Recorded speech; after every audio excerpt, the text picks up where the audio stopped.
എന്നെ എഴുന്നേറ്റ് നിന്നിട്ട് ചോദിക്കാൻ സമ്മതിക്കാത്തത്? ഇന്ന് പറഞ്ഞു ബഹുമാനിച്ചതല്ലേ അല്ല, എനിക്ക് എഴുന്നേറ്റ് ആദ്യം പറയണ്ടേ? അപ്പൊ നിങ്ങൾ പറഞ്ഞത് നേരത്തെ സ്വഹാബി ഒരു മരത്തിന് പകരം നമുക്കൊരു മരം തരുമോ എന്നുള്ളത് ചോദിച്ചപ്പോ അത് ഇലാഹിന് തുല്യമായ ഒന്നിനെ തരുമോ എന്നാണ് നിങ്ങൾ ചോദിച്ചതെന്നാണ് പറഞ്ഞത്. അങ്ങനെയാണെങ്കിൽ സുലൈമാൻ നബി അലൈഹിസ്സലാത്തു വസ്സലാം ബിൽഖീസ് രാജ്ഞിയുടെ കൊട്ടാരത്തിൽ നിന്ന് അവരുടെ സിംഹാസനം എനിക്ക് ആരാണ് എത്തിച്ചേരുക എന്ന് അവിടെയുള്ള ഹാളിറായ ജിന്ന് മനുഷ്യവർഗത്തിനോട് ചോദിച്ചപ്പോൾ ജിന്നിൽപ്പെട്ട ഒരാൾ പറഞ്ഞു, നിങ്ങൾ ആ സ്ഥലത്തിൽ നിന്ന് എഴുന്നേൽക്കുന്നതിന് മുമ്പ്, അഥവാ ഉച്ചയാണെന്നാണ് എന്റെ ഓർമ്മ, അതിന് മുമ്പ് ഞാൻ എത്തിച്ചേരാമെന്ന് പറഞ്ഞു. അപ്പോ പിന്നെയും ചോദ്യം രണ്ടാമത് ആവർത്തിച്ചപ്പോ ഇൽമുള്ള ഒരാള് ഞാൻ നിങ്ങളുടെ കണ്ണുപൂട്ടി തുറക്കുന്നതിന് മുമ്പ് എത്തിച്ചേരാന്ന് പറഞ്ഞു. അങ്ങനെയാണെങ്കിൽ ഇവിടെ 2 മാസത്തിന് അപ്പുറത്തുള്ള ഒരു വസ്തു എത്തിക്കുക എന്നുള്ളത് അതും ഇലാഹിന് തുല്യമായ ഒരു ചോദ്യം ഇപ്പോഴുള്ള ഒരു മനുഷ്യനെ ചെയ്യാൻ പറ്റും, അതും അബോധികമായ കാര്യമല്ലേ? എങ്ങനെയാണെങ്കിൽ സുലൈമാൻ നബി അലൈഹിസ്സലാം ശിർക്ക് ചെയ്ത ആളാണെന്ന് നിങ്ങൾ വാദിക്കുന്നത്? അല്ല. അൽഹംദുലില്ലാഹ്, നല്ല ചോദ്യം. അല്ലെങ്കിൽ എപ്പോഴും മർമ്മത്തിലേക്ക് വരുന്നുണ്ട്. സുലൈമാൻ നബി അലൈഹിസ്സലാം ശിർക്ക് ചെയ്തിട്ടില്ല, അബോധികമായ കാര്യം തേടിയിട്ടുമില്ല. അബോധികമായ മുമ്പ് ഞാൻ കൊണ്ടുവരാം, അതന്നെയാണ് വ്യത്യാസം. അതാണ് വ്യത്യാസം. قال إفريت من الجن أنا آتيك به قبل أن تقوم من مقامك. സൂറത്തുൽ നംലിലാണ് ആ വചനമുള്ളത്. സുലൈമാൻ നബി സ്വല്ലല്ലാഹു അലൈഹി വസല്ലം സൈന്യങ്ങൾ മനുഷ്യന്മാര് മാത്രമല്ല, പിശാചുക്കൾ, ജിന്നുകൾ, അതേപോലെ പക്ഷികൾ, മൃഗങ്ങൾ, കാറ്റുകൾ, ഇതെല്ലാം സുലൈമാൻ നബിയുടെ സൈന്യമാണ്. ആ സൈന്യത്തെ മൊത്തം വിളിച്ചു കൂട്ടിയിട്ട് സുലൈമാൻ നബി സ്വല്ലല്ലാഹു അലൈഹി വസല്ലം അവിടെ ചോദിക്കുകയാണ്, അയ്യുക്കും യഅ്തീനി ബി അർശിഹാ ഖബ്ല അൻ യഅ്തൂനി മുസ്ലിമീൻ. ഹുദ്ഹുദ് എന്ന മരംകുത്തിയെ കാണാതായി സൈന്യത്തിൽ. അപ്പൊ അന്വേഷിച്ചു ഹുദ്ഹുദ് എവിടെ പോയി, കാരണം പെർമിഷൻ വാങ്ങാതെ പോകാൻ പാടില്ല എന്നാണ്. അത് അഭൗതികാണോ? അല്ല, മരംകുത്തി പോണതും വരുന്നതൊക്കെ ഭൗതികമാണ്. ആ മരംകുത്തിക്ക് പോകണമെങ്കിൽ സുലൈമാൻ നബിക്ക് പെർമിഷൻ കൊടുക്കണം. അതാണ് സുലൈമാൻ നബിയുടെ സവിശേഷത. അങ്ങനെ പെർമിഷൻ ഇല്ലാതെ പോയി. പിന്നെ വന്നപ്പോ അന്വേഷിച്ചു എന്താണ് പ്രശ്നം. അപ്പൊ മരംകുത്തി പറഞ്ഞു, ഞാനിങ്ങനെ സബയിൽ നിന്നാണ് വരുന്നത്, ബിനബഇൻ യഖീൻ, ഉറപ്പുള്ള വാർത്തയുമായാണ്. സബയിൽ ഒരു രാജ്ഞിയുണ്ട്, അവൾ സൂര്യനെ ആരാധിക്കുന്നു, അവൾക്ക് കുറെ അനുയായികളുമുണ്ട്, അത് ഞാൻ അവിടെ കണ്ടു, ആ വിവരവുമായിട്ടാണ് ഞാൻ വന്നിരിക്കുന്നത്. സുലൈമാൻ നബി സ്വല്ലല്ലാഹു അലൈഹി വസല്ലം അവരിലേക്ക് പ്രബോധനവുമായി വീണ്ടും നിയോഗിക്കുന്നു, കത്തയക്കുന്നു. കത്തയച്ചിട്ട് പറയുന്നു, ഇസ്ലാം സ്വീകരിച്ചു സൂര്യനെ ആരാധിക്കാൻ പാടില്ല, സൂര്യന്റെ സൃഷ്ടാവിനെയാണ് ആരാധിക്കേണ്ടത്, അതുകൊണ്ട് ഇത് ശരിയല്ല എന്ന് പറഞ്ഞു. വിവരം കൊടുത്തയക്കുന്നു. ആ രാജ്ഞി തന്റെ സൈന്യങ്ങളുമായി കൂടിയാലോചിക്കുന്നു. അവസാനം അവർ തീരുമാനിക്കുന്നു, ശരി, നമുക്ക് ഇസ്ലാം സ്വീകരിച്ച് സുലൈമാൻ നബിയുടെ കൂടെ പോയി കൂടാം. ഈ വാർത്ത മരംകുത്തി വന്നു സുലൈമാൻ നബിക്ക് വിവരം കൊടുക്കുന്നു, അവർ മുസ്ലിമായി വരാൻ സന്നദ്ധരായിട്ടുണ്ട്. അപ്പൊ സുലൈമാൻ നബി സ്വല്ലല്ലാഹു അലൈഹി വസല്ലം സൈന്യത്തെ വിളിച്ചുകൂട്ടി ചോദിക്കുന്നു, അയ്യുക്കും യഅ്തീനി ബി അർശിഹാ, ആ ബൽഖീസിന്റെ, ആ രാജ്ഞിയുടെ സിംഹാസനം നിങ്ങൾ ആര് കൊണ്ടുതരുമെനിക്ക്, ഖബ്ല അൻ യഅ്തൂനി മുസ്ലിമീൻ, അവർ മുസ്ലിമായി ഇവിടെ വരുന്നതിന് മുമ്പ്. അവർ മുസ്ലിമായി ഇവിടെ വരുന്നതിന് മുമ്പ് ആരാണ് ആ സിംഹാസനം ഇവിടെ കൊണ്ടുവരിക എന്നാണ് ചോദ്യം. അത് സഹായത്തേട്ടമല്ല, അത് പ്രാർത്ഥനയല്ല. കാരണം സുലൈമാൻ നബിയുടെ കീഴിലെ സൈന്യങ്ങളാണ് അവരൊക്കെ. സുലൈമാൻ നബി അവിടുത്തെ ഭരണാധികാരി, സുലൈമാൻ നബിയുടെ സൈന്യങ്ങളാണ് ജിന്നും ശൈത്താനും കാറ്റും അതേപോലെ പക്ഷികളും മൃഗങ്ങളും മനുഷ്യരും അടങ്ങുന്ന സൈനിക വ്യൂഹം. അപ്പൊ ഒരു ഭരണാധികാരി തങ്ങളുടെ സൈന്യത്തിനോട് പ്രാർത്ഥിച്ചു സഹായം തേടി ആരും പറയുന്നില്ല, അത് ഓർഡർ ഒക്കെ ചെയ്യാം, കൽപ്പിക്കാൻ ഓർഡർ ഉത്തരവാണ്. അതല്ലെങ്കിൽ തഫ്സീർ റാസിലൊക്കെ പറഞ്ഞതുപോലെ ഇന്നമാ അറദ സുലൈമാനു ഇദ്ഹാറ മുഅ്ജിസത്തിൻ ഫതഹദ്ദാഹും അവ്വല, ഒരു തഹദ്ദിയാണ്, ഒരു വെല്ലുവിളിയാണ്, ഒരു വെല്ലുവിളി നടത്തി. മുഅ്ജിസത്ത് പ്രകടമാകുന്നതിന്റെ മുന്നോടിയായി ഒരു വെല്ലുവിളി അദ്ദേഹം നടത്തിയതാണ്, ആർക്കാ കൊണ്ടുവരാൻ കഴിയുക. അപ്പോഴാണ് ജിന്നു പറഞ്ഞത്, ഖാല ഇഫ്രീത്തും മിനൽ ജിന്ന്, ജിന്നിൽപ്പെട്ട ഒരു മല്ലൻ പറഞ്ഞു, അന ആതീക ബിഹി, ഞാൻ ആ സിംഹാസനം കൊണ്ടുവരാം, ഖബ്ല അൻ തഖൂമ മിൻ മഖാമിക്, താങ്കളുടെ ഈ സദസ്സിൽ നിന്ന് താങ്കൾ എഴുന്നേൽക്കുന്നതിന് മുമ്പ്. സുലൈമാൻ നബിയുടെ സദസ്സിൽ നിന്ന് സുലൈമാൻ നബി അലൈഹി സ്വലാം എഴുന്നേൽക്കുന്നതിന് മുമ്പ് ഞാൻ കൊണ്ടുവരാം. അഥവാ സുലൈമാൻ നബിയുടെ രാജസദസ്സിന്റെ സ്ഥിരം ഷെഡ്യൂൾ പ്രകാരം സുലൈമാൻ നബി സ്വല്ലല്ലാഹു അലൈഹി വസല്ലം രാവിലെ വന്നിരിക്കും, പ്രജകളുടെ പരാതികൾ കേൾക്കാനും അവർക്ക് ആവശ്യമായ നിർദ്ദേശങ്ങൾ നൽകാനുമൊക്കെ. ആ ഇരുത്തം, ആ രാജസദസ്സ് ഉച്ചവരെ ഉണ്ടാകും. ഉച്ചക്ക് ആ സദസ്സ് പിരിയും. പിന്നീട് അദ്ദേഹം തന്റെ മറ്റു ഭരണകാര്യങ്ങളിലേക്ക്, ആരാധനാ കാര്യങ്ങളിലേക്കെല്ലാം അദ്ദേഹം തിരിയും. അതായിരുന്നു സുലൈമാൻ നബി സ്വല്ലല്ലാഹു അലൈഹി വസല്ലമയുടെ ദിനചര്യ. അപ്പൊ അത്തരം സദസ്സിലാണ് ഈ ചോദ്യം. അപ്പോഴാണ് പറയുന്നത്, താങ്കൾ ഈ സദസ്സിന് എണീക്കുന്നതിന് മുമ്പ് ഞാൻ കൊണ്ടുതരാം. എങ്ങനെ കൊണ്ടുതരാം? അഭൗതികമായിട്ടാണോ? കാരണങ്ങൾക്കപ്പുറത്താണോ? അല്ല. പിന്നെ വഇന്നീ അലൈഹി ലഖവിയ്യുൻ, ജിന്ന് പറയാ, വഇന്നീ തീർച്ചയായും ഞാൻ അലൈഹി അത് കൊണ്ടുവരാൻ ലഖവിയ്യുൻ കഴിവുള്ളവനാണ്, അമീൻ വിശ്വസ്തരുമാണ്. വില പിടിച്ച കുറെ മുത്തുകളും രത്നങ്ങളും അതിലുണ്ട്, നഷ്ടപ്പെട്ടു പോകൂല എന്ന് വിശ്വസിക്കാം. ഞാൻ ഇതിന് കഴിവുള്ളവനാണ്. സുലൈമാൻ നബിയുടെ നാട്ടിൽ നിന്ന് സബയിലേക്ക് 1500 കിലോമീറ്റർ ദൂരമുണ്ട് ഏകദേശം. അപ്പൊ 1500 അങ്ങോട്ടും 1500 ഇങ്ങോട്ടും 3000 കിലോമീറ്റർ. ഇഫ്രീത്തിന് 3000 കിലോമീറ്റർ സഞ്ചരിക്കാൻ ആവശ്യമായ ടൈമാണ് അപ്പറഞ്ഞ ഉച്ചവരെ. ഇഫ്രീത്ത് രാവിലെ പുറപ്പെട്ടാൽ 3000 കിലോമീറ്റർ സഞ്ചരിക്കാൻ ഒരു ആവറേജ് ഒരു 3 മണിക്കൂർ. 1 മണിക്കൂർ കൊണ്ട് 1000 സ്പീഡിൽ പോകുന്നർത്ഥം. അപ്പോൾ അവൻ അബൂദ കഴിവാണോ? അല്ല, അതാണ് അവന്റെ കഴിവ്. അതാണ്. എന്നാലും വേറെ കുറെ ജില്ലകളിൽ അവൻ എന്താ പറയാത്തത്? എനിക്ക് അത്ര സ്പീഡില്ല. ഇവനുള്ള അത്ര സ്പീഡ് മറ്റു ജില്ലക്കില്ല. ഇവന്റെ സ്പീഡോ വഇന്നീ അലൈഹി ലഖവിയ്യുൻ, ഞാൻ കഴിവുള്ളവനാണ്. അത് അഭൗതികമായ കഴിവല്ല. കാരണം അവനത്രേ കഴിയുള്ളൂ. അതുകൊണ്ട് സുലൈമാൻ നബി അത് പറ്റൂല, അത് പോരാ. അതിന് മുമ്പ് സാധനം എത്തണം. ഉച്ചവരെ വെയിറ്റ് ചെയ്യാൻ പറ്റൂല. അഭൗതിക കഴിവാണെങ്കിലോ അവിടെ പോയി കൊണ്ടുവന്ന ആവശ്യമൊന്നുമില്ല, ഇവിടെ എത്തട്ടെ, അവിടെ സാധനം ഇവിടെ എത്തും. അതാണ് അല്ലാഹു തആലയുടെ കഴിവ്. അല്ലാഹു തആലയുടെ കഴിവ് കാരണങ്ങൾക്കപ്പുറത്താണ്. ഇഫ്രീത്തിന്റെ കഴിവ് കാരണങ്ങളുടെ ഉള്ളിലാണ്. ഒന്നുകൂടി വ്യക്തമാക്കി തരാം. ഒരുപാട് മനുഷ്യന്മാരുള്ളത് കൊണ്ട് എല്ലാവർക്കും ഇത് പഠിയണമല്ലോ, നിങ്ങൾക്ക് ബോധ്യപ്പെട്ടിട്ടുണ്ടാവും. എന്നാലും ബാക്കിയുള്ള എല്ലാവർക്കും ഇത് മനസ്സിലാകാൻ വേണ്ടി ഒന്നുകൂടി വിശദീകരിക്കാനോട് ക്ഷമിക്കാം. അതായത് ഒരു മനുഷ്യൻ, ഇപ്പൊ നമ്മൾ ഇവിടുന്ന് തലശ്ശേരിയിൽ നിന്ന് കോഴിക്കോട്ടേക്ക് പോകുന്നു, ഒരു കാരണത്തിന്റെ സ്ഥാനത്ത് ഒന്നെങ്കിൽ നടന്ന് കോഴിക്കോടെത്തും, അല്ലെങ്കിൽ ബസ്സിലോ ട്രെയിനിലോ കയറി അവിടെ എത്തും, അതല്ലെങ്കിൽ ഒരു നല്ല വാഹനം എടുത്ത് അവിടെ പോകും. അതിനനുസരിച്ച് സമയ വ്യത്യാസം ഉണ്ടാകും. നടന്നു പോയി എത്തുന്നത് പോലെയല്ല ബസ്സിൽ പോയി എത്തുക. അതിനേക്കാൾ വേഗത്തിൽ സ്വന്തം വാഹനത്തിൽ ഡ്രൈവ് ചെയ്ത് പോവുകയാണെങ്കിലോ ട്രെയിനിന് പോവുകയാണെങ്കിലോ എത്തിയേക്കാം. അതാണ് നമ്മുടെ കാരണങ്ങൾ. ജിന്നുകൾ സഞ്ചരിക്കുന്നു ഭൂമിയിൽ പലയിടത്തും. എങ്ങനെ സഞ്ചരിക്കുന്നു? അവർക്ക് നിശ്ചയിക്കപ്പെട്ട വ്യവസ്ഥ, കാരണം എന്താണോ ആ വ്യവസ്ഥയുടെ അടിസ്ഥാനത്തിൽ അവർ സഞ്ചരിക്കുന്നു. ആ സഞ്ചാരം ചില ജിന്നുകൾക്ക് മനുഷ്യരെക്കാൾ വേഗത്തിൽ സഞ്ചരിക്കാൻ പറ്റും. ചില മനുഷ്യർക്ക് മറ്റു ചില മനുഷ്യരെക്കാൾ വേഗത്തിൽ സഞ്ചരിക്കാൻ പറ്റും. അതുകൊണ്ട് ഓട്ടോമത്സരം PT ഉഷ പോകും, നമ്മളാരും പോകില്ല. എന്താ കാരണം? ഓളും മനുഷ്യൻ നമ്മളും മനുഷ്യന് എന്താ ഒന്നല്ലേ വെച്ച് പോയിട്ട് കാര്യമൊന്നുമില്ല. അതിന് ഓരോരുത്തർക്കും ഓരോരോ കഴിവുകളുണ്ട്. എന്നതുപോലെ ഇഫ്രീത്തിന് മറ്റു ജില്ലയ്ക്ക് ഇല്ലാത്ത കഴിവ് അതെന്താ? കുറച്ചുകൂടി സ്പീഡ് ഓവറാണ്. അപ്പൊ അവനും പോയി ഞാൻ പോയിട്ട് ഉച്ചയാകുമ്പോഴേക്ക് എത്തിക്കാം, അത് പോരാ, അതിന് മുമ്പെത്തണം. അങ്ങനെയാണ് പിന്നീട് കിതാബ്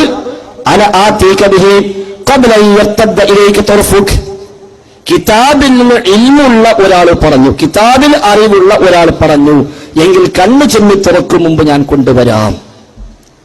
കണ്ണു ചെമ്മി തുറക്കും മുമ്പ് ഞാൻ കൊണ്ടുവരാം. അവിടെ എന്തു പറഞ്ഞില്ല? ഞാനതിന് കഴിവുള്ളവരാണ് എന്ന് പറഞ്ഞില്ല. ഇഫ്രീത്ത് പറഞ്ഞതുപോലെ വഇന്നീ അലൈഹി ലഖവിയ്യുൻ, ഞാൻ കഴിവുള്ളവനാണ് എന്ന് പറഞ്ഞില്ല. കണ്ണു ചെമ്മി തുറക്കും മുമ്പ് ഇവിടെ എത്തിക്കാം. പിന്നെ എങ്ങനെ? അത് അഭൗതികമായിട്ടാണ്. അത് അഭൗതികമായിട്ടാണ്. ആ അഭൗതികമായി കൊണ്ടുവന്നത് ആ പറഞ്ഞ ആളുടെ കഴിവല്ല. പറഞ്ഞ ആൾ ആരാ? ഒന്നുകിൽ സുലൈമാൻ നബി അലൈഹിസ്സലാത്തു വസ്സലാം. അതാണ് ഒന്നുകിൽ. ഇഫ്രീത്തിനോട് തിരിച്ച് അങ്ങോട്ട് പറഞ്ഞു. ഇഫ്രീത്ത് ഇങ്ങോട്ട് പറഞ്ഞു ഉച്ചയാകുമ്പോഴേക്ക് എത്തിക്കാം. അപ്പൊ അങ്ങോട്ട് പറഞ്ഞു അല്ല, കണ്ണും ചെമ്മി തുറക്കുന്ന സാധനം എടുത്തും നോക്കിക്കോ. അതാണ് കൂടുതൽ ശരിയെന്ന് തഫ്സീർ റാസിലൊക്കെ ബലപ്പെടുത്തുന്ന അല്ലാഹു അഅലം. അദ്ദേഹം പറഞ്ഞു വഹാദൽ ഖൗലു അഖറബു ലിവുജൂഹിൻ, സുലൈമാൻ നബി സ്വല്ലല്ലാഹു അലൈഹി വസല്ലമയാണ് ഇപ്പറഞ്ഞത് എന്നതാണ് കൂടുതൽ ശരി. കാരണം ഒരു നബി ജീവിച്ചിരിപ്പുള്ള സമയത്ത് കിതാബിൽ ഇൽമുള്ള ഒരാൾ എന്ന് പറഞ്ഞാൽ ഒന്നാമത്തെ ഉദ്ദേശം ആ നബി തന്നെയാണ്. ബാക്കി എല്ലാവരുടെ അറിവും ആ നബിയിൽ നിന്ന് കിട്ടിയ അറിവായിരിക്കുമല്ലോ. അതുകൊണ്ട് സ്വതന്ത്രമായി നിരുപാധികമായി കിതാബിൽ അറിവുള്ള ഒരാൾ എന്ന് പറഞ്ഞാൽ ഒന്നാമത്തെ ഉദ്ദേശം സുലൈമാൻ നബി തന്നെ.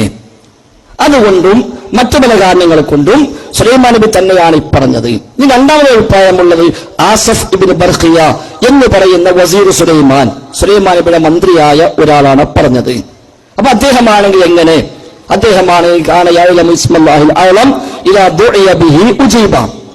അദ്ദേഹത്തിന് ഒരു ഇസ്മുൽ ആലം അറിയാമായിരുന്നു. അത് പ്രകാരം ദുആ ചെയ്താൽ ഉത്തരം ലഭിക്കാറുണ്ട്.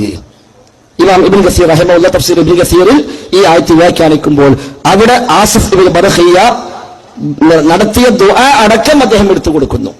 ആസിഫ് ഇബ്നു ബർഖിയ വുളൂ ചെയ്തുവെന്നും 2 റക്അത്ത് നിസ്കരിച്ചുവെന്നും എന്നിട്ട് ഷാമിന്റെ ഭാഗത്തേക്ക് തിരിഞ്ഞു നിന്നുകൊണ്ട് ദുആ ചെയ്തുവെന്നും ആ പ്രാർത്ഥന അടക്കം അദ്ദേഹം എടുത്തു കൊടുത്തിട്ടുണ്ട്. അപ്പൊ ആസഫാണെങ്കിൽ ദുആക്ക് ഉത്തരമായിട്ട് അത് അവിടെ എത്തി എന്നേ ഉള്ളൂ. അദ്ദേഹം പോയി കൊണ്ടുവന്നതല്ല, അദ്ദേഹത്തിന് കഴിവുമല്ല. അതുകൊണ്ട് അവിടെ ഇന്നി അലൈക ഖവിയ്യുൻ, ഞാൻ കഴിവുള്ളവനാണ് എന്ന് പറഞ്ഞില്ല. എന്നാൽ ജിന്ന് പറഞ്ഞപ്പോഴോ ഞാൻ കഴിവുള്ളവനാണ് എന്ന് പറഞ്ഞു. അപ്പൊ ജിന്ന് കഴിയുന്നത് ഉച്ചയാകുമ്പോഴേക്ക് എത്തിക്കാൻ അത് അവന്റെ കഴിവ്, അതാണ് കാര്യകാരണ ബന്ധം, അതാണ് ഭൗതികം. എന്നാൽ സുലൈമാൻ നബി ആണെങ്കിൽ മുഅ്ജിസത്ത്, ആസഫാണെങ്കിൽ കറാമത്ത്, ദുആക്കുള്ള ഉത്തരം, അത് രണ്ടാണെങ്കിലും അവരുടെ കഴിവല്ല. അല്ലാഹു തആല അത് വെളിവാക്കുന്നു. അതുകൊണ്ടാണ് അത് മുമ്പിൽ എത്തിയപ്പോൾ സുലൈമാൻ നബിയുടെ പ്രതികരണം എന്താ? അത് തൊട്ടു മുമ്പിൽ കണ്ടപ്പോൾ അദ്ദേഹം പറഞ്ഞു, ഖാല ഹാദാ മിൻ ഫദ്ലി റബ്ബി ലിയബ്ലുവനി അഅശ്കുറു അം അക്ഫുർ. ഹാദാ മിൻ ഫദ്ലി റബ്ബി, ഇതെന്റെ റബ്ബിന്റെ ഔദാര്യമാണ്. ലിയബ്ലുവനി, എന്നെ പരീക്ഷിക്കുവാൻ വേണ്ടി, അഅശ്കുറു അം അക്ഫുർ, എന്നെ ഞാൻ ശുക്ർ കാണിക്കുമോ, ഞാൻ നന്ദി കാണിക്കുമോ, നന്ദികേട് കാണിക്കുമോ എന്ന് പരീക്ഷിക്കാൻ വേണ്ടി റബ്ബ് തന്ന ഒരു ഫളലാണ്, ഔദാര്യമാണിത് എന്ന മറുപടിയും അത് ഉപോത്ബലമാകുന്നു. ഏതായിരുന്നാലും അവിടെ അഭൗതികമായ കാര്യം തേടിയിട്ടില്ല. അഭൗതികമായ വഴിയിൽ ഒരു ഇഫ്രീത്ത് അവിടെ പ്രവർത്തിക്കാമെന്ന് പറഞ്ഞിട്ടില്ല, പ്രവർത്തിച്ചിട്ടില്ല. അഭൗതികമായ വഴിയിൽ കാര്യങ്ങൾ നടപ്പാക്കാൻ അള്ളാഹുവിന് മാത്രമേ സാധിക്കൂ, അവരുടെ സൃഷ്ടികളിൽ ആർക്കും സാധ്യമല്ല. അതുകൊണ്ടാണ് ഇബാദത്ത് അള്ളാഹുവിന് മാത്രമെന്ന് പറഞ്ഞത്. ആ ഇബാദത്താണ് അഖ്സാഹോയത്തിന്റെ ഖുദൂഉ വതദല്ലുൽ, അങ്ങേയറ്റത്തെ താഴ്മയും വിനയവുമാണ് ഇബാദത്ത് എന്ന് പറഞ്ഞത്. ഞാൻ ഇപ്പോഴും ഉറച്ചു വിശ്വസിക്കുന്നു, തഫ്സീർ ബൈലാവിൽ ആ വാചകം പറഞ്ഞെടുത്ത് മഅഇതിഖാദുൽ ഉലൂഹിയ്യ എന്ന് തഫ്സീർ ബൈലാവിൽ ഇല്ല എന്ന് ഞാൻ വീണ്ടും ഉറച്ചു വിശ്വസിക്കുന്നു. സുഹൃത്ത് അത് പിന്നെ പറഞ്ഞു കണ്ടതുമില്ല. ഒരു പക്ഷേ സുഹൃത്തിന് ആരെങ്കിലും എഴുതി കൊടുത്തപ്പോൾ അതിൽ ആ വാചകം കൂടി അധികം എഴുതി കൊടുത്തതായിരിക്കാം എന്നാണ് എന്റെ ന്യായമായ സംശയം. തഫ്സീർ ബൈലാവിൽ കണ്ടതും വായിച്ചതും ഉള്ള ഓർമ്മപ്രകാരം ഞാൻ പറഞ്ഞിട്ടില്ല, അബദ്ധമാണെങ്കിൽ അത് നിർവാഹമില്ല. എന്റെ ഓർമ്മപ്രകാരം തഫ്സീർ ബൈലാവിൽ അവിടെ മഅഇതിഖാദുൽ ഉലൂഹിയ്യ എന്ന വാചകമില്ല. അത് ഒന്നുകൂടെ ഇൻഷാ അല്ലാഹ് സുഹൃത്ത് ഉറപ്പുവരുത്തുക, ഞാനും ഇൻഷാ അല്ലാഹ് ഉറപ്പുവരുത്താം എന്നുകൂടി സൂചിപ്പിക്കുന്നു. നിങ്ങൾ പറഞ്ഞ തഫ്സീർ ബൈദാവിയിൽ ഇല്ല എന്നാണ്. മുജാഹിദിന്റെ ആധികാരികമായ പണ്ഡിതന്മാരാണ് സ്റ്റേജിൽ, നിങ്ങൾ വാദിക്കുന്ന ആധികാരികമായ പണ്ഡിതന്മാരാണ് സ്റ്റേജിൽ ഇരിക്കുന്നത് ഞാൻ മനസ്സിലാക്കുന്നു. അവരിൽ ഏതെങ്കിലും ഒരാളോട് അല്ലെങ്കിൽ മുജാഹിദീങ്ങളുടെ ഗ്രന്ഥാലയം ഇവിടെ തലശ്ശേരിയിൽ തന്നെ ഉണ്ടാകുമെന്ന് ഞാൻ മനസ്സിലാക്കുന്നു. ഇല്ലെങ്കിൽ നിങ്ങൾക്ക് വേറെ എവിടെയെങ്കിലും കൊണ്ടുവരാം, ഞാൻ ഇവിടെ നാളെ സുബ്ഹ് ബാങ്ക് കൊടുക്കുന്നവരെ നിങ്ങൾ അത് തെളിയിക്കുമെന്ന് പറഞ്ഞായിരിക്കും. ഇല്ലെങ്കിൽ അത് നിങ്ങൾ കളവ് പറയുന്നതാണെന്നാണ് ഇവിടെ പൊതുസമൂഹം മനസ്സിലാക്കും. ശരി, ബാക്കി കഴിഞ്ഞോ? ഞാൻ പറഞ്ഞു നിങ്ങളും പരിശോധിക്കുക, ഞാനും പരിശോധിക്കാന്ന് പറഞ്ഞത്. നിങ്ങളും ഉറപ്പെടുത്ത, ഞാൻ ഇത് ദീനല്ലേ, ഇത് മതത്തിന്റെ വിഷയമല്ലേ, ഇത് അങ്ങനെ പറഞ്ഞ് ജയിക്കാൻ കൊടുക്കാനില്ലല്ലോ. അപ്പൊ നിങ്ങളൊന്ന് ഉറപ്പെടുത്താം, ഞാനും ഉറപ്പുവരുത്താം എന്നാ പറഞ്ഞ് വായിച്ചിടത്തോളം ഓർമ്മ വരും. ഞങ്ങളാരും ആധികാരിക പണ്ഡിതന്മാരൊന്നുമല്ല, അങ്ങനെയൊന്നും വിചാരിക്കേണ്ട. അത് നേരത്തെ CPC പറയുകയും ചെയ്തു, ഇവിടെ എല്ലാ വിഷയവും എന്ത് ചോദിച്ചാലും പറയാൻ കഴിയുമെന്നൊരു നാട്ടിന് ഞങ്ങൾക്ക് ആർക്കും, ഞങ്ങൾ അത്ര വലിയ ആലിമികളുമല്ല, അങ്ങനത്തെ ഒരു ധാരണ വന്നവരുമല്ല. അത് ഞങ്ങൾ ഇവിടെ തിരുത്തുകയാണ്. നേരത്തെ ഇവിടെ പറഞ്ഞു സുലൈമാൻ അലൈഹിസ്സലാം ആണ് ആ പറഞ്ഞ ആള്. കാലല്ലതിയെ ഇന്ദഹു ഇൽമുൻ മിനൽ കിതാബ്, കിതാബിൽ നൽകപ്പെട്ട ഒരു വ്യക്തി അത് സുലൈമാൻ നബിയാണ് എന്ന് പറഞ്ഞു. ഇമാം ഖുർത്തുബി റളിയല്ലാഹു അൻഹു പറയുന്നത് കാണുക, വല്ലദി അലൈഹി ജംഹൂർ, ഭൂരിപക്ഷം പണ്ഡിതന്മാരുടെയും അഭിപ്രായം അന്നഹു ആസഫുൻ ബർഖിയ എന്ന് തന്നെയാണ്. എന്നിട്ട് ഇമാം ഖുർത്തുബി റളിയല്ലാഹു അൻഹു ലാസ്റ്റ് പറയുകയാണ്, വഖദ് അൻകറ കറാമാത്തുൽ ഔലിയായി മൻ ഖാല ഇന്നല്ലദി ഇന്ദഹു ഇൽമുൻ മിനൽ കിതാബി ഹുവ സുലൈമാൻ, കിതാബ് നൽകപ്പെട്ട വ്യക്തി അത് സുലൈമാൻ നബി തന്നെയാണ് എന്നല്ലാണ്ട് ആസഫ് അല്ല എന്ന് പറയുന്ന ആള് വഖദ് അൻകറ കറാമാത്തുൽ ഔലിയായി, അള്ളാഹുവിന്റെ ഔലിയാക്കളെ കറാമത്ത് നിഷേധികൾ മാത്രമേ അങ്ങനെ പറയുകയുള്ളൂ എന്ന് ഖുർത്തുബി ഇമാം റളിയല്ലാഹു അൻഹു പറയുന്നുണ്ട്. അതുകൊണ്ട് ആസിഫിന് ബർഖിയ തന്നെയാണ് എന്ന് ഇമാം ജുംഹൂർ എന്ന് റാസി ഇമാമും പറഞ്ഞിട്ടുണ്ട്. അപ്പൊ അത് ആസിഫിന് ബർഖിയ എന്ന് വെക്കുന്നതിന് എന്താണ് ഇവിടെ പ്രശ്നമുള്ളത്? ആസഫാണെന്ന അഭിപ്രായം ഞാനും പറഞ്ഞു. കറാമത്ത് നിഷേധികൾ പറഞ്ഞിട്ട് ശരി, അതാരും അത് മുഅ്തസിലിയാക്കളാണ്. മുഅ്തസിലിയാക്കൾ കറാമത്ത് നിഷേധിച്ചു. ആ മുഅ്തസിലിയാക്കളെ കുറിച്ച് പറഞ്ഞപ്പോഴാണ് പിന്നെ ഖുർത്തുബിയോടെ പറഞ്ഞത് കറാമത്ത് നിഷേധികൾ അവരാണ്. ഞാനിവിടെ പറഞ്ഞ എന്താ, സുലൈമാൻ നബി ആണെങ്കിൽ മുഅ്ജിസത്ത്, ആസഫ് ആണെങ്കിൽ കറാമത്ത് എന്ന് പറഞ്ഞത്. സുലൈമാൻ നബി ആണെങ്കിൽ മുഅ്ജിസത്ത്, ആസഫ് ആണെങ്കിൽ കറാമത്ത്. ഞാൻ പറഞ്ഞ രണ്ടഭിപ്രായമുണ്ട്. ഞാൻ പറഞ്ഞല്ലോ, വളരെ വ്യക്തമായി ഞാൻ രണ്ടഭിപ്രായമുണ്ട്. എന്നാൽ ഇമാം റാസി പറയുന്നു വഹാദൽ ഖൗലു അഖ്റബു ലിവുജൂഹിൻ, പല കാരണങ്ങളാൽ സുലൈമാൻ നബി തന്നെയാണ് കൊണ്ടുവന്നത് എന്ന വാദമാണ് കൂടുതൽ ശരിയായത്. അതാണ് ബൽ ഹുവ സുലൈമാനു നഫ്സുഹു. ഒരുപാട് അഭിപ്രായം ഇത് മാത്രമൊന്നുമല്ല, വേറെ കുറെ അഭിപ്രായങ്ങൾ പറഞ്ഞു. ജിബ്രീലാണെന്ന് അഭിപ്രായം പറഞ്ഞവരുണ്ട്, അതേപോലെ മീകായിലാണ് അഭിപ്രായം പറഞ്ഞവരുണ്ട്, ഖിദർ നബിയാണ് എന്ന് വരെ പറഞ്ഞ മനുഷ്യന്മാരുണ്ട്. ഇപ്പൊ നിർവാഹമൊന്നുമില്ല, അഭിപ്രായങ്ങൾ പലതുമുണ്ട്. അവിടെ അല്ലാമ റാസി റഹിമഹുല്ല പറയുന്നു ബൽ ഹുവ സുലൈമാനു നഫ്സുഹു, സുലൈമാൻ നബി തന്നെയാണെന്ന് പറഞ്ഞ അഭിപ്രായമുണ്ട്. വഹാദൽ ഖൗലു, ഈ അഭിപ്രായം അഖ്റബു, അതാണ് കൂടുതൽ ശരിയോട് അടുത്തത്, ലിവുജൂഹിൻ, പല കാരണങ്ങളാൽ എന്ന് പറഞ്ഞ അദ്ദേഹം 5 or 6 കാരണങ്ങൾ അത് അദ്ദേഹം നിർത്തിവെക്കുന്നു. അപ്പൊ സുലൈമാൻ നബി ആണെങ്കിൽ മുൽജത്താണ്. ഇനി ആസഫാണോ? ആസഫാണെങ്കിൽ കറാമത്താണ്. അത് ഞാൻ നേരത്തെ പറഞ്ഞത്, കറാമത്ത് നിഷേധിക്കാനേ പാടില്ല. കറാമത്ത് നിഷേധിച്ചാൽ ഇസ്ലാമിൽ സ്ഥാനം ഉണ്ടാവില്ല. കറാമത്ത് ഖുർആനെ കൊണ്ടും ഹദീസ് കൊണ്ടും സ്ഥിരപ്പെട്ട വിഷയമാണ്. അപ്പൊ കറാമത്ത് നിഷേധിക്കുന്നവർ ഇത് ആസഫല്ല എന്ന് സ്ഥാപിക്കാൻ ശ്രമിച്ചത് ശരിയാണ്, അത് മുഅ്തസിലിയാക്കളാണ്. അവർക്ക് കറാമത്തില്ല എന്ന അഭിപ്രായമാണ്. എന്നാൽ മുഅ്തസിലിയാക്കൾ ഒറ്റപ്പെടുത്തുന്ന പണ്ഡിതന്മാർ കറാമത്തുണ്ട് എന്ന് പറഞ്ഞവരുമുണ്ട് എന്നതാണ് മനസ്സിലാകുന്നത്. ഏതായിരുന്നാലും കറാമത്ത് നിഷേധിക്കാൻ പാടില്ല. അതുകൊണ്ട് ഞാൻ നേരത്തെ പ്രത്യേകം എടുത്തു പറഞ്ഞു, പിന്നെ സുലൈമാൻ നബി ആണെങ്കിൽ മുഅ്ജിസത്ത്, ആസഫാണെങ്കിൽ കറാമത്ത്, രണ്ടാണെങ്കിലും അവരെ കഴിവല്ല. മുഅ്ജിസത്താവട്ടെ കറാമത്താവട്ടെ അത് അവരുടെ കഴിവല്ല. അവർക്ക് യഥേഷ്ടം നൽകിയ, നമ്മൾ കാണുന്ന പോലെ, കേൾക്കുന്ന പോലെ, നമ്മൾ പ്രവർത്തിക്കുന്ന പോലെ ആ നിലയ്ക്ക് കൊടുത്ത ഒരു കഴിവേ അല്ല എന്നതാണ് ഞാൻ അവിടെ സൂചിപ്പിച്ചത്. അങ്ങനെ പറയാൻ നമുക്ക് ന്യായവുമില്ല. അതുകൊണ്ട് കറാമത്ത് നിഷേധിക്കാൻ ആളുകൾ ഇത് ഉപയോഗിച്ചിട്ടുണ്ട്, മറ്റു പലതും ഉപയോഗിച്ചിട്ടുണ്ട്. ഞാൻ മുഅ്ജിസത്ത് നിഷേധിച്ച് വിളിച്ചാലും വായ്പൂടാതെ ഉത്തരം ചെയ്യാനും, ലോകത്ത് എവിടുന്ന് വിളിച്ചാലും ഭാഷകൾക്ക് അതീതമായി കേൾക്കാനും വരാനും ഒക്കെയുള്ള സ്വതന്ത്രമായ കഴിവായി നൽകപ്പെട്ട ഒന്നല്ല എന്നാണ് സൂചിപ്പിച്ചത്. അതുകൊണ്ടാണ് ആസഫ് ആണെങ്കിൽ, ഞാൻ പ്രത്യേകം തഫ്സീർ ഇബ്നു കസീറിൽ ആസഫുൽ ബർഖിയ നിർവഹിച്ച ദുആ അടക്കം അദ്ദേഹം എടുത്തു കൊടുത്തിട്ടുണ്ട്. ഉദു ചെയ്ത് 2 റക്അത്ത് നിസ്കരിച്ച് ഷാമിന്റെ ഭാഗത്തേക്ക് തിരിഞ്ഞു നിന്ന് അദ്ദേഹം ഇങ്ങനെ പ്രാർത്ഥിച്ചു എന്ന് പറഞ്ഞുകൊണ്ട് ആ ദുആ വരെ തഫ്സീർ ഇബ്നു കസീറിൽ എടുത്തു കൊടുത്തിട്ടുണ്ട്. അപ്പൊ ആസഫ് ആണെങ്കിൽ അദ്ദേഹം ഉദു ചെയ്ത് നിസ്കരിച്ചു പ്രാർത്ഥിക്കുകയാണ് ചെയ്തത്. ആ പ്രാർത്ഥന ഫലമായി, ആ ദുആക്ക് ഉത്തരമായി ആ സിംഹാസനം അവിടെ എത്തുന്നു. സുലൈമാൻ നബി ആണെങ്കിൽ മുഅ്ജിസത്താണ്. രണ്ടാണെങ്കിലും മുന്നിൽ കണ്ടപ്പോൾ സുലൈമാൻ നബി പറഞ്ഞ വാക്കെന്താ? ഹാദാ മിൻ ഫദ്ലി റബ്ബി, ഇതെന്റെ റബ്ബിന്റെ ഔദാര്യമാണ്. ലിയബ്ലുവനി, എന്നെ പരീക്ഷിക്കാൻ വേണ്ടി. അഅശ്കുറു അം അക്ഫുർ, ഞാൻ നന്ദി കാണിക്കുമോ അതല്ല നന്ദികേട് കാണിക്കുമോ എന്ന് പരീക്ഷിക്കാൻ വേണ്ടിയുള്ള ഫദ്ലാണ് എന്നാണ് പറഞ്ഞത്. അല്ലാതെ ഇഫ്രീത്തിനെ കണ്ടോ എന്റെ കഴിവ് ഉച്ചയാകുമ്പോഴേക്കല്ല എന്റെ കഴിവുണ്ടോ എന്നല്ല പറഞ്ഞത്. ശരിക്കും അതാണോ പറയേണ്ടത്? ഇഫ്രീത്ത് പറഞ്ഞു ഞാൻ ഉച്ചയാകുമ്പോൾ കൊണ്ടുവരാം, താങ്കൾ എണീക്ക് മുമ്പ് കൊണ്ടുവരാം. എങ്ങനെ? കവിയും, ഞാൻ കഴിവുള്ളവനാണ്. കണ്ണിൽ ചെമ്മി തുറക്കും മുമ്പ് എത്തിയപ്പോ സുലൈമാൻ നബി എന്ത് പറയാൻ? കണ്ടോ ഇഫ്രീത്ത്, ഇതാണ്ടോ എന്റെ കഴിവ്, എന്റെ കഴിവിനൊക്കെ എത്ര അപ്പുറത്താണ് എന്ന് പറഞ്ഞിട്ടില്ല. നേരെ മറിച്ച് അവിടെ ഹാദാ മിൻ ഫദ്ലി റബ്ബി, ഇതെന്റെ റബ്ബിന്റെ ഔദാര്യമാണ് എന്നാണ് പറഞ്ഞത്. അല്ലാഹു അഅലം. അപ്പോ നിങ്ങൾ പറഞ്ഞു ഇവിടെ ഒരു അത്ഭുതം ഉണ്ടായിട്ടില്ല, വെറും സാധാരണ സംഭവം മാത്രമാണ്. അപ്പൊ നിങ്ങൾ കറാമത്ത് ഉണ്ടാവും എന്ന് പറഞ്ഞതിലേക്ക് എത്തിയിലേക്ക് ഒരു സന്തോഷമുണ്ട്. ഒന്നും പറയരുത്, അങ്ങനെ പറയാൻ പാടില്ല. ഒരു അത്ഭുതം ഇവിടെ അഭൗതികമായ തേട്ടം ഉണ്ടായിട്ടില്ല എന്നാ പറഞ്ഞത്. അഭൗതികമായി തേടിയിട്ടില്ല, അഭൗതികമായി ജിന്ന് പ്രവർത്തിച്ചിട്ടില്ല. അതാ ഞാൻ പറഞ്ഞത്. അത് ഇപ്പോഴും പറയുന്നു. നിങ്ങൾ ഒന്നുകിൽ പൂർണ്ണമായി കേട്ട് ഉള്ളതുപോലെ പറയാം, അല്ലെങ്കിൽ ഈ കണ്ട മനുഷ്യന്മാർ നിങ്ങളെ കുറിച്ച് തെറ്റായി ധാരണ വെക്കും. അത് നല്ലതല്ലല്ലോ. ശരി, ഇനി പറഞ്ഞോളി.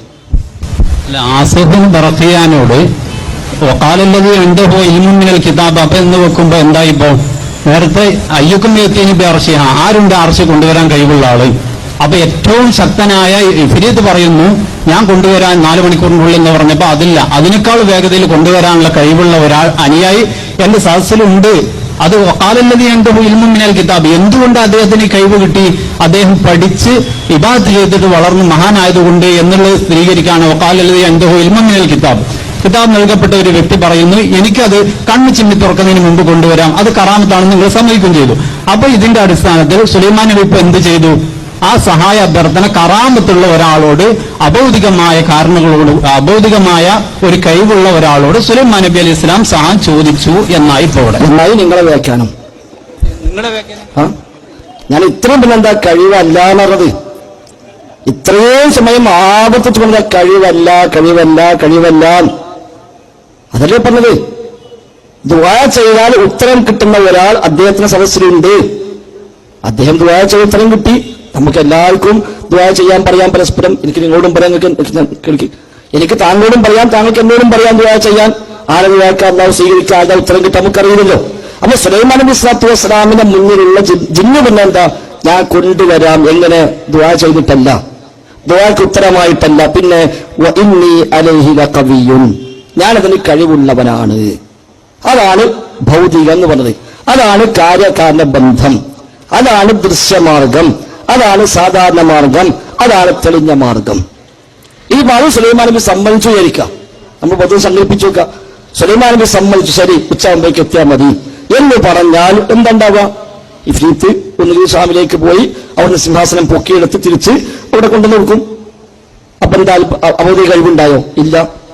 ഇനി അത് മാത്രമേ സുലൈമാൻ നബിക്ക് വേണ്ടി കെട്ടിടമുണ്ടാക്കുന്ന ജിന്നുകളുടെ ഖുർആൻ പഠിപ്പിച്ചിട്ടുണ്ട്. സുലൈമാൻ നബിക്ക് വേണ്ടി കെട്ടിടമുണ്ടാക്കി കൊടുക്കുന്ന ജിന്നുകളുണ്ട്. അപ്പൊ നമ്മൾ മനുഷ്യന്മാരെ കൊണ്ട് കെട്ടിടം ഉണ്ടാക്കുമ്പോൾ ചിലപ്പോൾ 1 വർഷം പിടിക്കും, ജിന്നുണ്ടാക്കുമ്പോൾ ചിലപ്പോൾ 1 മാസമോ 1 ആഴ്ചയോ മതിയാവും.